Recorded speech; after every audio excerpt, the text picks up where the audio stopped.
عليكم ورحمة الله وبركاته. بسم الله الرحمن الرحيم. الحمد لله رب العالمين والصلاة والسلام على سيدنا محمد وأهل بيته الطيبين الطاهرين. May the peace of God be upon all the messengers, the prophets, Adam, Noah, Abraham, Moses, Jesus, and the seal of the messengers, Muhammad, and his family. In the beginning, let me join my friends in saluting the departed souls of the people who died last night in Paris in this heinous, despicable, and horrific attack on humanity. The Quran teaches us that an assault on one individual, regardless of his or her faith or color, is an assault on the entire humanity. Of course, these souls joined the souls of their brethren who died a day earlier in Beirut, and 2 days earlier in Baghdad, and 3 days earlier in Ladiqiyah in Syria, as victims of ISIS and the terrorism and the radicalism that ISIS represents. 2 months ago, I was in Paris, and I met two interesting groups. One group I met in Paris itself. The following day, I traveled to central France to meet another group. And this is what they told me. The first group that I met in Paris, it was headed by a religious scholar who is the chairman of the Muslim Council leaders in Paris. And he had recently converted to Shia Islam. So I asked him why. You are a scholar, and you have an important and influential position in this country. He said, the reason I embraced the school of Ahlul Bayt was because I've been searching for the truth for the last 50 years. I was reading and trying to understand my religion better. It wasn't until I traveled to Karbala, Iraq last year, and I stood before the shrine of Imam Hussain alayhi salam.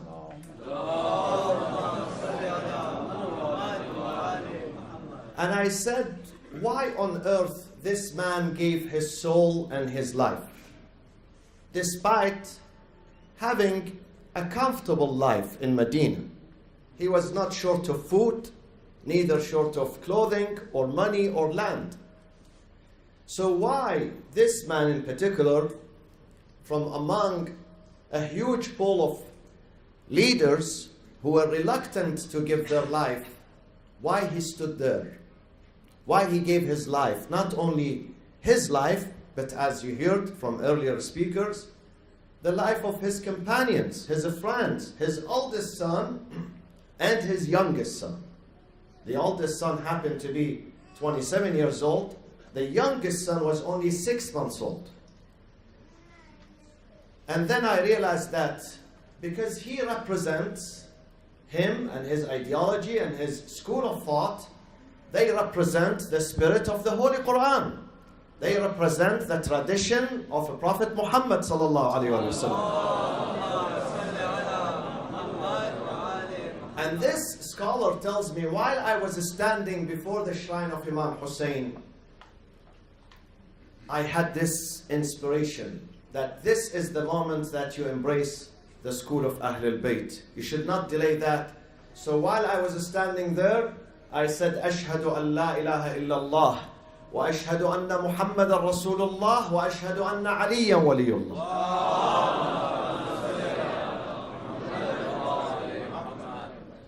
The following day day I traveled to central France, to a beautiful village, to the middle of the forest, and there was a mosque being built by the native French people.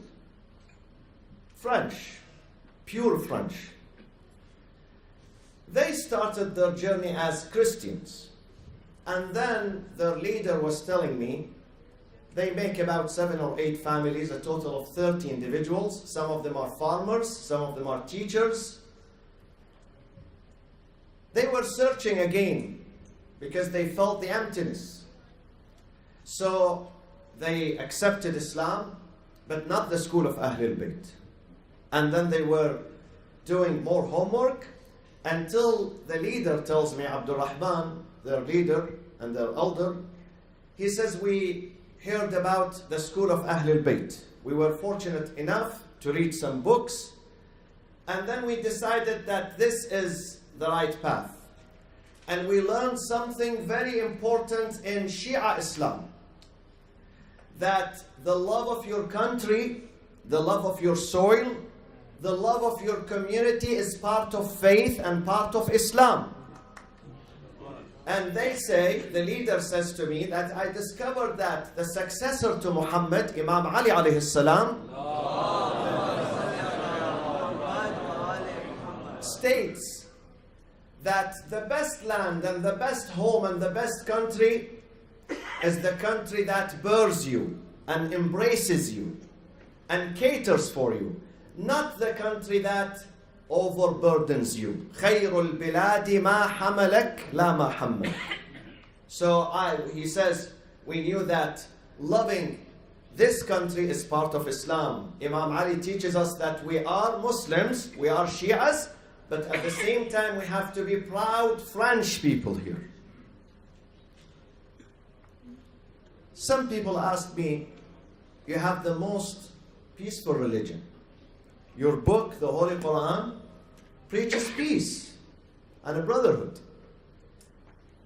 Your messenger, God characterizes him in the Holy Quran by saying, وَمَا أَرْسَلْنَاكَ إِلَّا رَحْمَةً لِلْعَالَمِينَ. We sent you, Muhammad, oh Muhammad, we sent you nothing but to be a mercy for mankind.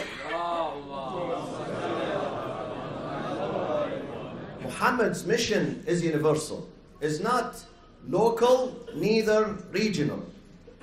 This is why today 82% of the Muslims are non-Arabs.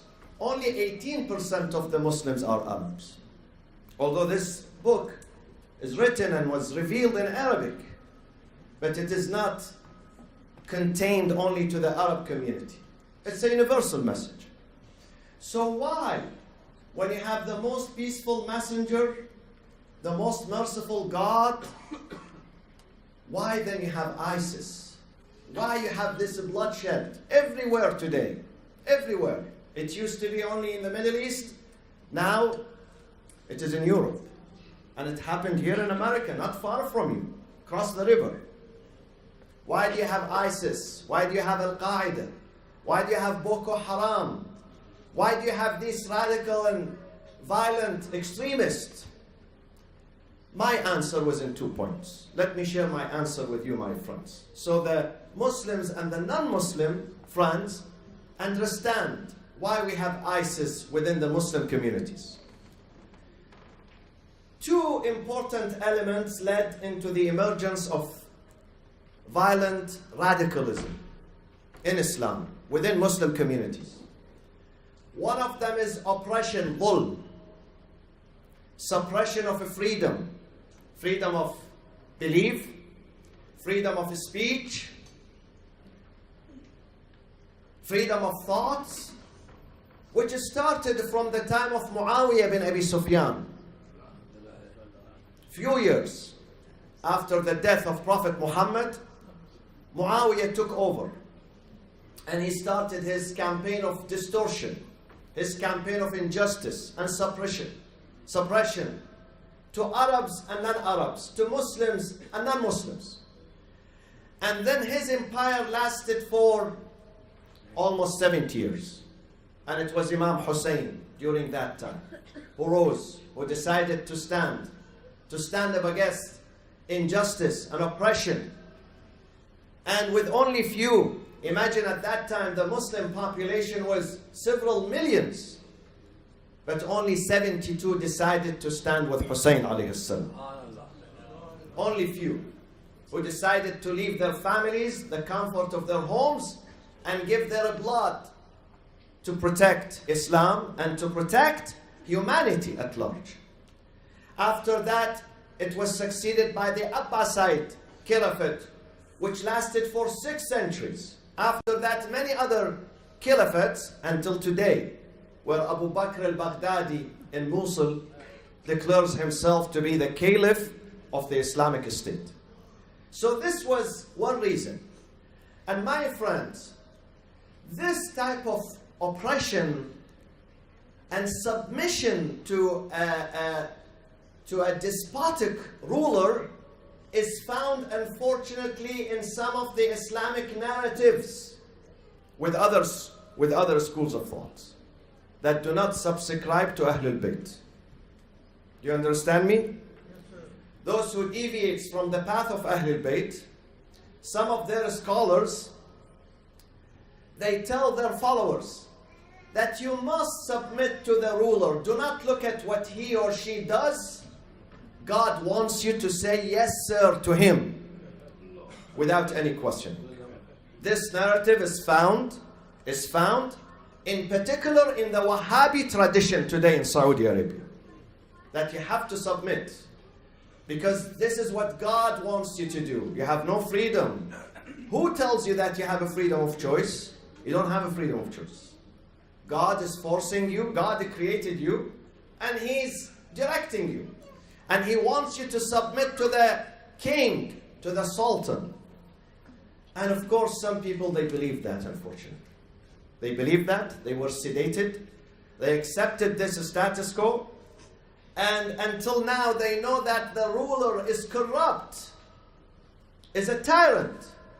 But yet, his official title is what, my friends? Huh? What is his official title? Amir al-Mu'mineen. Amir al-Mu'mineen, the commander of the faithfuls. But others, they decided, no, we have to rise. And unfortunately, others, they did not know what to do. So they resort to violence. To violence. So this is one reason. When the ruler, the sultan, the caliph, the king, believes that he's intrinsically cultivated by God to be the absolute ruler. He's born to be a ruler. And no one can dispute him. And then yet, a huge segment of the Muslim community agree to this. They endorse this. The result is violent extremism. This is one reason. And today, my friends, if you read the history of Wahhabism, you see that the history of ISIS, Al-Qaeda, is not different from the history of Wahhabism. They are synonymous. The emergence of today's modern, contemporary terrorism within Islam and extremism within Islam is attributed to the emergence 300 years ago of Wahhabism in Saudi Arabia. They go hand in hand. But unfortunately, some countries, including the government of the United States of America, they are reluctant to admit to this for economic reasons. They don't accept this. The second reason for the rise of radicalism in Islam is widespread jahl and ignorance. Even until today, there are many Muslims in many Arab and Muslim countries who are reluctant to reach out to other schools of thought. They are reluctant to acknowledge that another segment of Muslims are Muslims. What they call them? They call them rejectors, Rafidah. You are not Muslim because you don't subscribe to my version of this ideology, Islamic ideology. Unless you subscribe to my own version, then I would acknowledge you as being a Muslim. If not, you are Rafida, rejecter of faith. And this still happens today. Even in North America, even in Europe. We have some Muslims who are very reluctant even to know about others. One thing I learned in this country when I came 21 years ago to America, I learned something very beautiful. Something that helped me to grow mentally, spiritually grow in this country. That is the interfaith relationships. That we sit on one table. There is a Jewish rabbi, a Catholic pastor, or a priest, a Christian pastor, a Shia imam, a Sunni imam, a Buddhist, a Hindu, but we are people of faith. We are proud of our faiths, but at the same time, we are ready to cross the aisle to the other side, to shake hands with others. This is I learned here in this country. While back home, in some traditional Muslim societies, not only they don't have interfaith relations, they don't even have intrafaith relations between the Shias and the Sunnis. And until we put an end to this, we cannot find real peace and real harmony. Peace is found. Yes, God is the giver of peace, but we have to execute that. We have to cultivate that. We have to promote that. We have to be ready to be proud of who we are, but at the same time, we give the other side, others, other faiths, other schools, we acknowledge them, we respect them, and we give them the right to exist. But unfortunately today, ISIS does not understand this. ISIS says that either you are with us 100% or you are against us, and if you are against us, you deserve what? You deserve death. And two powers helped with the emergence of ISIS and radicalism. One power are Muslims and the other are non-Muslims. The power that is a Muslim, there are many countries today. I don't want to mention names, you know them very well. They are very generous in spending billions of dollars in promoting, helping, financing extremism. As long as extremism works, not in their land, not within their boundaries, outside. They strike in Iraq, in Syria, in Yemen, in Lebanon, in Europe, but not in their land. They promote them. They help them. Do you know that what is the favorite vehicle for ISIS today? Do you read the news? Do you follow the news? What is it? Toyota. And all of them are brand new, 2014 and 2015. And you know, in the desert, you can't find a factory, Toyota factory. So these vehicles are being given to them by specific countries who happen to be also very close friends of the United States of America, my friends. So this is one group. The second group are non-Muslims who are happy to see Muslims are killing each other, fighting each other.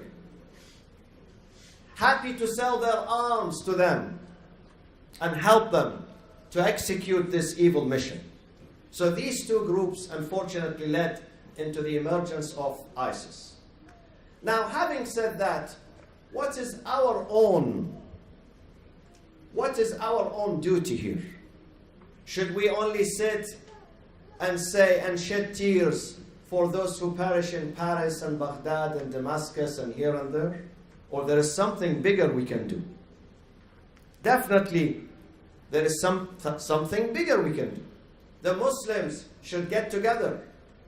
Number one, my friends, we have to protect the new generation. Those who subscribe to ISIS's ideology are troubled, either mentally, psychologically, emotionally deprived, so they find some refuge and safe haven when they join ISIS. Muslim communities in North America, not just here, this gathering. I know your kids are very disciplined, hardworking. They love this country. They love their communities. But I am speaking to others too. They have to think of the future of their children and their communities. If they want to be part of this country, part of this society, if they want to be a positive contributors to the well-being of this society, then they have to watch for their children. Their children, they do not feel sense of belonging. And this is a problem. This is a problem that has to be addressed. ISIS came with a very attractive narrative for the young ones. Those who killed themselves yesterday, those who detonated the suicide vests, some of them are only 18 years old. Some of them are 19 years old. They are misled. Definitely they are misled. They are misled. They are naive. Some of them are felons. Some of them are criminals. Some of them were released from prisons in certain countries to contribute into this wave of extremism and terrorism. But others are naive. They are looking for a sense of belonging. And this is the job of the Muslim communities, of the parents, of the fathers and the mothers. They have to speak to their children about the danger of ISIS, the danger of radicalism. They have to bring up this issue at home to save their children. Imam Hussain alayhi salam